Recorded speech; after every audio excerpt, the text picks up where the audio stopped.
बिस्मिल्लाहिर्रहमानिर्रहीम। अस्सलाम वालेकुम नाज़रीन, आप यूट्यूब चैनल देख रहे हैं। मैं इमरान खान हूँ। अब्बास अरागची पाकिस्तान है, उन्होंने फ़ील्ड मार्शल आसिम मुनीर से मुलाकात की और अब जो खबरें आ रही हैं, उन खबरों के मुताबिक अब्बास अरागची जो ईरानी वज़ीर ख़ारजा हैं, उन्होंने पाकिस्तान के ज़रिए अमेरिका को कुछ तहरीरी पैगामात पहुँचाए हैं। यानी पाकिस्तान बीच में एक लिंक के तौर पे इस्तेमाल हो रहा है और मैंने आपसे कहा था कि ईरान कभी भी इस लिंक को ज़ाया नहीं होने देगा और ईरान कोशिश करेगा कि पाकिस्तान का चैनल ईरान के लिए इस्तेमाल होता रहे। जबकि अमेरिका को इस वक़्त पाकिस्तान का मौजूदा रेजीम सूट करता है, वो इन पे एतबार कर रहे हैं। कोई और रास्ता भी नहीं है, जो डोनाल्ड ट्रंप की अब हालत है आलमी सतह पे। तो सादी बात ये है कि अब्बास अरागची ने ईरानी पैगामात पहुँचाए। ये पैगामात हैं क्या? मैंने आपको पहले भी बताया था कि अब बिलवास्ता मुज़ाकरात होंगे अमेरिका के ईरान के साथ।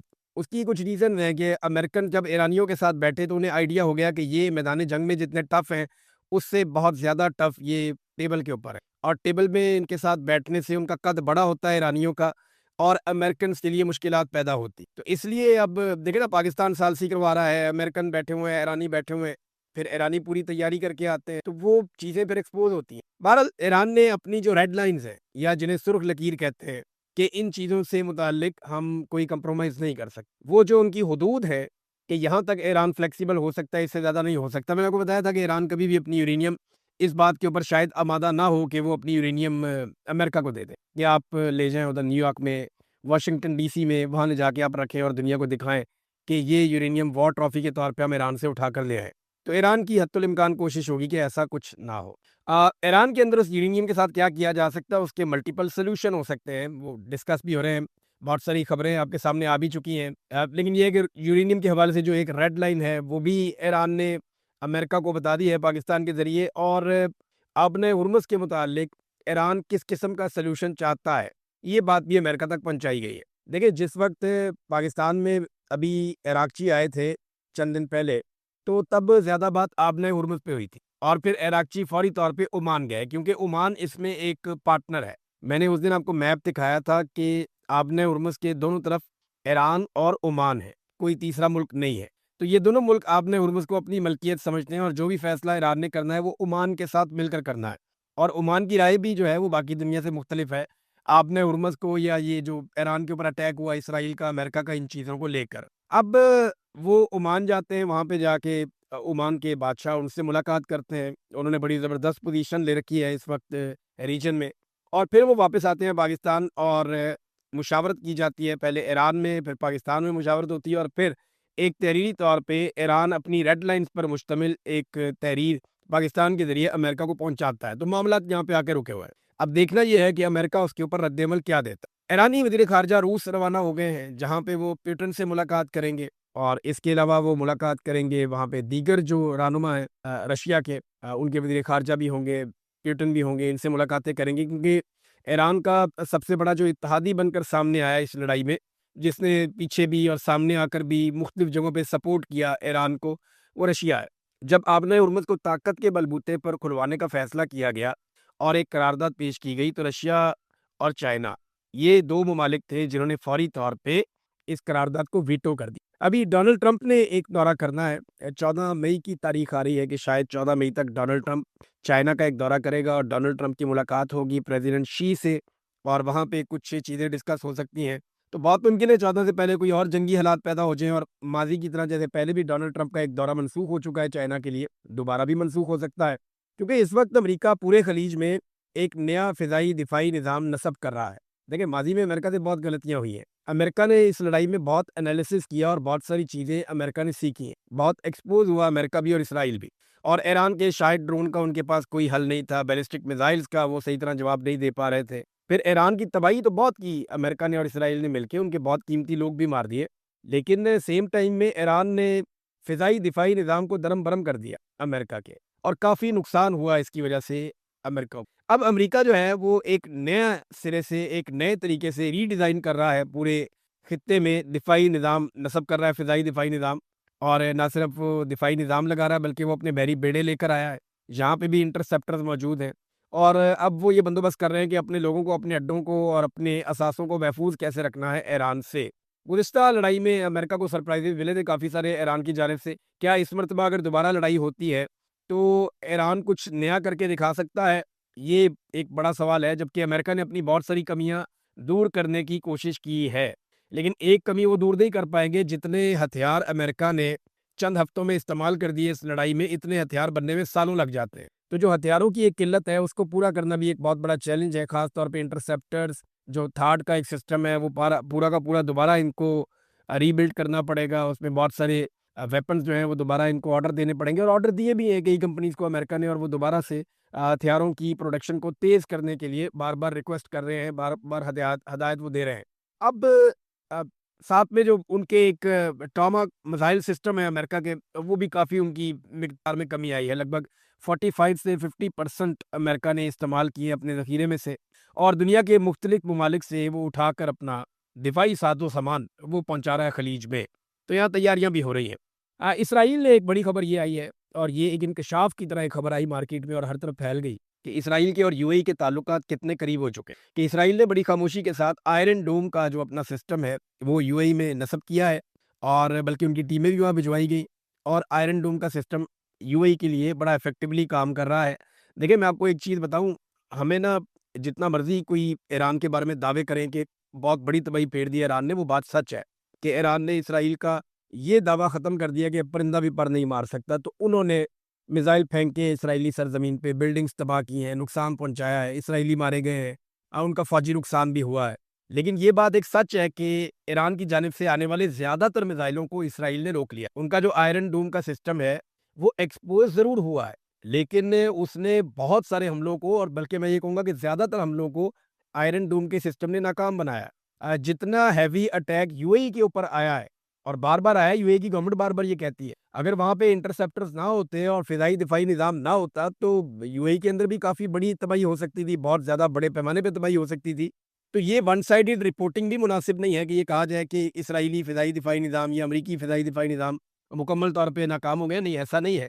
हाँ, ये ज़रूर है कि उनको पहली दफ़ा ऐसे हमने देखा बेबस होते हुए, और उनकी मौजूदगी में टारगेट ईरान ने अचीव भी किए। ख़ास तौर पे जो नई हिकमत अमली के साथ आया कि ड्रोन्स को और मिसाइलों को वो एक साथ फायर करता था, तो उसमें अमेरिका और इसराइल का खर्चा बहुत ज़्यादा हुआ, अरब ममालिक का भी, और इसके नतीजे में उन्हें नुकसान भी उठाना पड़ा। नाज़रीन, एक बहुत बड़ी खबर हम आपको 2 दिन से दे रहे हैं कि डोनाल्ड ट्रंप के ऊपर किस शख्स ने अटैक किया, ये बंदा कौन है, इसका मकसद क्या था? इसके बारे में ना कुछ बहुत बड़ी-बड़ी चीज़ें सामने आ, लेकिन मेरी नज़र में जो एक बहुत बड़ी चीज़ है, जो मुझे समझ ही नहीं आ रही कि ये कैसे हो सकता है।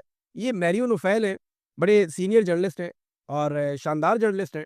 इन्होंने मैरियो नोफेल ने एक ट्वीट किया, और एक सबूत जो है वो सबके सामने, पूरी दुनिया के सामने इन्होंने रखा है। इस ट्वीट में वो ये बताते हैं, मैं उर्दू में आपको ट्रांसलेट कर देता हूँ, कि व्हाइट हाउस का जो ये अटैक हुआ है, डब्ल्यूएचसी, ये जो फायरिंग का वाकया हुआ है, ये इंतहाई अजीबो-गरीब होता चला जा रहा है, बड़ा वियर्ड किस्म का वाकया होता। हमला आवर का नाम कॉल एलन है, COLEALLEN, ये नाम है हमलावर का, कॉल एलन। इसने हमला किया है, और ये आदमी पकड़ा गया है। इसने गोली भी चलाई है। नाज़रीन, तहरीक लब्बैक के बारे में जो डेवलपमेंट है, वो मैं आपके सामने रख देता हूँ। तहरीक लब्बैक का लॉन्ग मार्च जीटी रोड पर आगे की तरफ बढ़ रहा है। गुजरावाला की सराउंडिंग में कहीं पे इस वक्त होगा, और उनके ऊपर टॉर्चर भी किया जा रहा है, उनके लोग गिरफ्तार भी किए जा रहे हैं। बाज़ औक़ात ऐसे मनाज़र आते हैं कि तहरीक लब्बैक के लोग पुलिस को मार रहे हैं, बाज़ औक़ात पुलिस को घेरा डाल लेते हैं, बाज़ औक़ात पुलिस वाले छोड़कर चले जाते हैं, बाज़ औक़ात पुलिस वाले उन्हें मारते हैं, उनको गिरफ्तार कर देते हैं। कोई 65 के करीब लोग, इत्तला ये खबर के मुताबिक, थे गिरफ्तार कर लिए गए एक हल्ले में। तो गिरफ्तारियाँ हो रही हैं, और 11 लोग शहीद हो गए, ये उन्होंने दावा किया तहरीक लब्बैक वालों, और उन्होंने कहा बहुत सारे लोगों को गोलियाँ भी लगी हैं, सीधी गोलियाँ भी हमें मारी जाती हैं। इसमें एक खबर जो है वो मुझे, क्योंकि ये आपको खबर इसलिए बतानी है कि पिछली वीलॉग में मैंने आपको बताया कि साद रिज़वी और उसकी फैमिली को, उसकी जो ख़वातीन है घर की और बच्चे, उन्हें उठा लिया था लॉ एनफोर्समेंट ने। तो अच्छी बात ये है कि कुछ इत्तलात के मुताबिक इन ख़वातीन को छोड़ दिया गया, लेकिन इनको उठाना, ख़वातीन की तज़लील करना, चादर और चारदीवारी का तकद्दुस पामाल करना, ये इंतहाई मायूब बात है। फिर उनके घर के अंदर जिस तरह छापे मारे जा रहे हैं, ये घड़ी देखें, ये जनाब ये पैसे देखें, ये जनाब कैश पड़ा हुआ है, ये देखें। यार, ये तो आप किसी के भी घर में घुस जाए पाकिस्तान में ऐसे ही निकलेगा। गरीब आदमी की बात नहीं कर रहा। किसी भी मौलवी के घर में आप घुस जाएँ, किसी भी आप ऐसे बंदे के घर में घुस जाएँ जो दरगाह में या किसी मज़ार के पास रहता है, या मज़ार का मतवल्ली है, तो आपको घर में मिल जाएँगी चीज़ें। बेशुमार पीर फ़कीर हैं, उनके घरों में जाके आप देख लें। ये तो कुछ भी नहीं है जो पीरों के घरों में आपको मिलेगा, आप कानों को हाथ लगाएँगे। यहाँ तो आपको मिला ही कुछ नहीं है, कख नहीं मिला। मैं तो समझा अंदर से कोई महल होगा और कोई बड़े हीरे जवाहरात होंगे, तो ये तो कख नहीं है उसके मुकाबले में जो मेरे दिमाग में आ रहा था। तो ये हुकूमत को शर्म करनी चाहिए ये हरकतें करते हुए। अगर एक वफाकी वज़ीर के घर पे इजाज़त दी जाए ना हमें, कि बगैर बताए रेड करना और चीज़ें निकालनी है, तो वो कुछ निकलेगा कि पूरा निज़ाम कानों को हाथ लगाएगा। इनके ये पूरी एक जमात के सरबराह हैं, इनके घर से चीज़ें निकली ज़रूर हैं, लेकिन वैसे नहीं निकले जैसे सिंध में किसी एक ब्यूरोक्रेट के घर से निकल आती है। इतना माल निकलता है वहां पे। बहरहाल लॉन्ग मार्च आगे की तरफ बढ़ रहा है। उम्मीद है कि ये मामला अब हल हो जाएगा, क्योंकि तरीके लबैक के बाद नौजवान तो हैं, तो मार खाने के लिए भी तैयार है, लेकिन उनके पास इतनी बड़ी लड़ाई लड़ने की कोई खास वजह नहीं है। दूसरा, एस्टेब्लिशमेंट के साथ उन्होंने एक अच्छे ताल्लुकात इस्तवार किए थे, और अगर ये लड़ाई और आगे बढ़ाते हैं तो फिर वो ताल्लुकात खराब हो जाएंगे। अब देखना ये है कि तहरीक लबैक कश्तियाँ चलाती है या नहीं चलाती। मामला यहाँ खड़ा है। खैबर पख्तूनख्वा में हुकूमत बनाने का मामला, तो कल पीर वाले दिन असेंबली का इजलास तलब कर दिया गया। स्पीकर आएंगे बाबर सलीम सवाती, वो सारे एमपीएस को इकट्ठा करेंगे और रोला डालेंगे ये लोग कि जनाब हमने अपना नया कायदे अवान मुंतखब करना है। ज़्यादा चांसेस ये हैं कि पीर वाले दिन सुहेल अफरीदी को कानून और आइन के मुताबिक बन जाना चाहिए वजीर आला खैबर पख्तूनख्वा। लेकिन अब ये अफगानिस्तान के साथ जो झड़प है, अगर इसको जवाब बना के कोई इमरजेंसी लगा दी तो फिर या किसी झड़प को या किसी दहशतगर्दी को या इन चीज़ों को बुनियाद बना के कोई इमरजेंसी, वो गवर्नर राज, कोई इस तरह का अगर कोई चक्कर चला दिया गया चंद दिन मैनेज करने के लिए, तो फिर अगर ये किया गया ना, तो खैबर पख्तूनख्वा के अवाम नाक में दम कर देंगे, जो मैं खैबर पख्तूनख्वा में फील लेकर आया हूँ। अभी मेरे खैबर पख्तूनख्वा से निकले हुए भी लगभग कोई 7-8 माह हो गए, शायद ज़्यादा हो गए, 10-11 माह। तो इतना अरसा हो गया मुझे खैबर पख्तूनख्वा से निकले हुए। तो इतने अरसे में बहुत सारी चीज़ें बदल जाती हैं, बहुत सारी चीज़ें बदल जाती हैं इतने अरसे में। खुदा से एक माह हो गए, लेकिन ये चीज़ नहीं बदली। मैंने जितने लोगों से बात की, लोग ऑपरेशन के शदीद खिलाफ हैं और वो अपनी हुकूमत के साथ खड़े होंगे। गंडापुर साहब मकबूल नहीं थे, लेकिन ये जो सुहेल अफरीदी की सूरत में इमरान खान साहब ने फैसला किया है, ये फैसला बड़ा मकबूल है। और जितने भी आपके कबायली इलाकों के मिशरान हैं वो इकट्ठे हुए और उन्होंने जरगा किया, और जरगा करके उन्होंने कहा जी ये हमारा वज़ीर आला है, हमें रिलीफ मिला है इस बात से कि हमारे बच्चे को वज़ीर आला बनाया इमरान खान ने। पहली मरतबा हमारे कबायली इलाकों को कोई बच्चा वज़ीर आला खैबर पख्तूनख्वा बनने जा रहा है, बहुत बड़ी बात है। लिहाजा उन्होंने कहा कि हमें ये कबूल है और हम ये करवाएंगे और हम अपनी पूरी सपोर्ट देंगे। तो ये एक चैलेंज है एस्टेब्लिशमेंट के लिए कि वो इसको कैसे रोकती है, और दूसरी तरफ चैलेंज है पाकिस्तान तहरीक इंसाफ के लिए कि वो उसको कैसे करवाती है। तहरीक इंसाफ काफ़ी जिम्मेदारी का सबूत दे रही है। सलमान अकरम राजा साहब की मैं बात सुन रहा था, वो ये कह रहे थे कि जो डीजी है एसपीआर ने हमारे साथ किया वो ज्यादती है, लेकिन एक एक लफ्ज़ का जवाब हम देना नहीं चाहते, उससे मामला और बिगड़ेंगे। तो तहरीक इंसाफ फिर भी चाहती है कि कोई इज्जत रह जाए, कोई मामला बचत हो जाए, लेकिन दूसरी जानिब जो है वो एक जिद है कि पहले हमारे दरवाजे पे हाजिरी दो, हमारे दर पे हाजिरी दो, उसके बाद आपको वज़ीर आला बनाएंगे। अब सुहेल अफरीदी को कहा गया ना कि भई आके मिलो, उसने कहा जी पहले इमरान खान को मिलूंगा, वो इजाज़त देगा तो किसी और से मिलूंगा, वरना मैं नहीं मिलूंगा। अब ये इतना खौफनाक स्टेटमेंट है, वो सारे डर गए यार ये तो बात इमरान खान भी सुनेगा।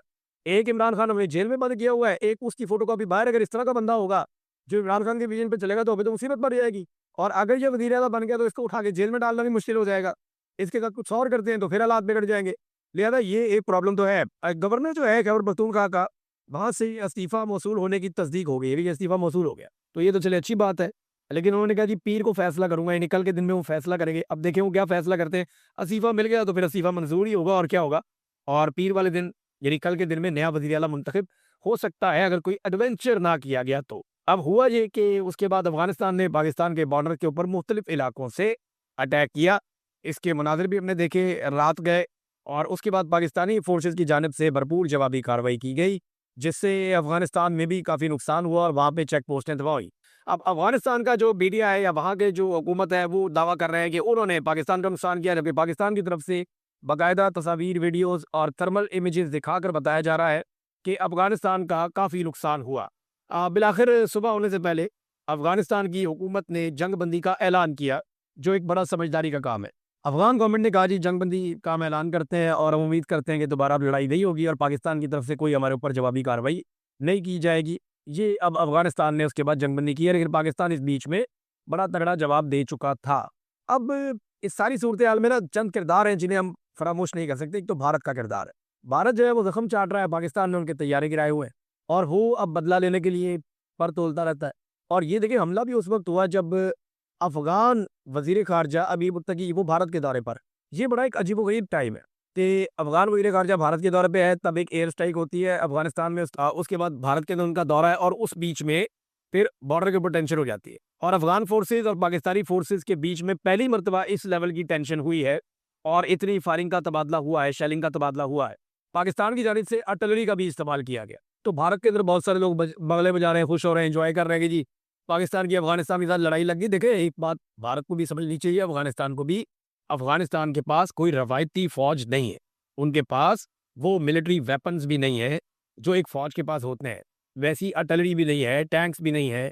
जो जदीद हथियार है आजकल के, जिनको ड्रोन्स कहते हैं या एयरफोर्स कहते हैं, वो भी अफगानिस्तान के पास नहीं है। अफगान सिर्फ एक गोरिल्ला जंग के मास्टर हैं। बाहर से अगर कोई अफगानिस्तान के अंदर घुसेगा तो लड़ाई की नौयत कुछ और होगी। अगर कोई ऑक्यूपेशनल फोर्सेस है जिन्होंने ऑक्यूपाई किया हुआ है अफगानिस्तान की टेरिटरी को, तो उसके खिलाफ वो एक लंबी गोरिल्ला जंग तो लड़ सकते हैं। और गोरिल्ला जंग में ये है कि आपने छुपे रहना है, जब आपका दाव लगे आपने दाव लगा लेना है। लेकिन जब आप एक मुल्क की फौज होते हैं तो आपके पास बहुत सारी ऐसी चीजें होनी चाहिए जो हकीकतन इस वक्त अफगानिस्तान के पास नहीं है। तो अफगान फोर्सेस गोरिल्ला जंग के लिए तो ठीक है, मानते हैं कि वो लड़ सकते हैं, लेकिन एक